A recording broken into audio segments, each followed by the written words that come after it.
8h15, nous sommes le 7 mars. Bonjour Brigitte Fanny-Cohen. Bonjour. Alors demain, le 8, ça sera la journée internationale des droits des femmes. Ce sera également la journée mondiale du rein. L'occasion pour vous aujourd'hui de nous parler de tous ces spécialistes qui s'inquiètent et qui parlent même d'une épidémie des maladies rénales. C'est un problème économique, un problème sanitaire également. Est-ce qu'on peut éviter, prévenir ces maladies, retarder les dialyses, greffes, etc. Effectivement, et je vais vous donner quelques chiffres qui montrent pourquoi finalement les spécialistes s'inquiètent.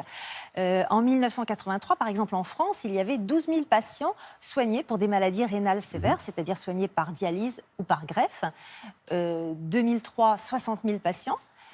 Aujourd'hui, ce sont 82 000 patients qui sont soignés en France pour des maladies rénales sévères, donc par dialyse ou par greffe. Donc vous voyez cette progression. Donc pourquoi on parle d'une épidémie des maladies rénales? Alors c'est un problème, d'abord vous l'avez dit, sanitaire, humain, c'est-à-dire que quand par exemple on est soigné par dialyse, on doit aller 3 fois par semaine dans un centre de dialyse, passer 3 après-midi, relié à une machine, donc on peut en ressortir fatigué, donc on n'a pas tout le temps disponible pour soi, pour aller travailler, Bien etc. sûr. Il y a un coût aussi financier, par exemple ces 82 000 patients qui sont en dialyse ou soignés par greffe, c'est un coût de 4 milliards d'euros voilà, pour le traitement de ces 82 000 patients. Donc évidemment, les médecins se disent, est-ce qu'on peut faire mieux? Est-ce sur le plan humain et sur le plan financier? Et comment prévenir ces maladies? Comment éviter ou même retarder la dialyse, voire la greffe? Alors il faut évidemment identifier d'abord les facteurs de risque. Il faut que le public connaisse ces facteurs de risque. Qu'est-ce qui favorise les maladies rénales? Et notamment dans notre mode de vie, il y a des facteurs de risque qu'il faut connaître.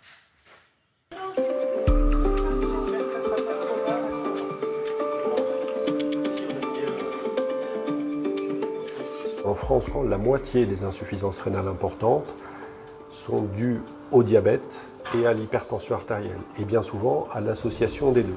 L'hypertension artérielle, c'est une pression trop élevée dans les artères de l'organisme. Alors ça épaissit le cœur, ça épaissit les artères, et il faut savoir que les reins sont très riches en petites artères, au niveau desquelles sont filtrés les déchets. Et bien quand l'hypertension fait son œuvre, pendant plusieurs années, ces artères s'épaississent, et la filtration se fait moins bien, il y a une insuffisance rénale. Le diabète, c'est trop de sucre dans le sang, le sucre va se déposer dans les tissus et ça va finir par épaissir tous les tissus et faire au niveau de ces tissus, un petit peu comme en cuisine, quand on cuisine avec le sucre, une sorte de caramélisation des tissus qui fait que le filtre rénal va progressivement s'obstruer et arrêter de fonctionner. Et donc il faut traiter efficacement et précocement le diabète et l'hypertension artérielle pour espérer, quelques années plus tard, ne pas avoir comme conséquence une insuffisance rénale. C'est plutôt des douleurs antérieures. Ouais, c'est des crampes. D'accord. Il y a un moment particulier dans la journée?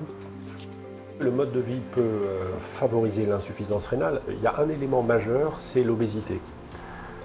Quand on prend du poids, on soumet ses reins à un travail de filtration très important et ils vieillissent de façon prématurée, accélérée. Et donc, il est important, à titre préventif, de garder un poids idéal. Le deuxième point dans l'alimentation, c'est l'excès de protéines animales et l'excès de sodium alimentaire.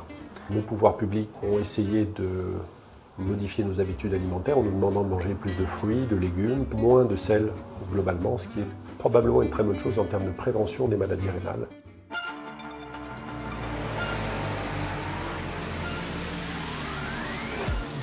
Alors, est-ce que la pollution peut avoir un impact sur la situation rénale? Ma réponse est oui. En particulier, les particules fines peuvent induire certaines maladies rénales. Les métaux lourds peuvent induire certaines maladies rénales. Et puis, on sait qu'il y a dans plusieurs régions du monde des épidémies d'insuffisance rénale qui sont liées à des pesticides. Et donc, en France, il y a quand même de forts soupçons et donc de grandes études à mener pour la prévention. Oui, c'est important d'avoir les recettes pour effectivement prévenir ces maladies, ne serait-ce que parce que ça coûte très très cher, vous le disiez. Alors par exemple, une année de dialyse évitée, c'est 80 000 euros d'évité, donc par patient et par an. Et pour le patient, évidemment, c'est une qualité de vie meilleure, sans fatigue, sans être lié à une machine 3 fois par semaine. Donc c'est important. Si vous voulez en savoir plus sur la prévention des maladies rénales, la recherche sur les maladies rénales, je vous conseille aussi le site de la Fondation du Rhin. Vous pouvez trouver beaucoup de renseignements. Merci beaucoup, Brigitte Fanny-Cohen. Merci pour ces informations importantes. Et ça va nous permettre de checker tous les facteurs qui peuvent être effectivement déterminants pour une meilleure santé.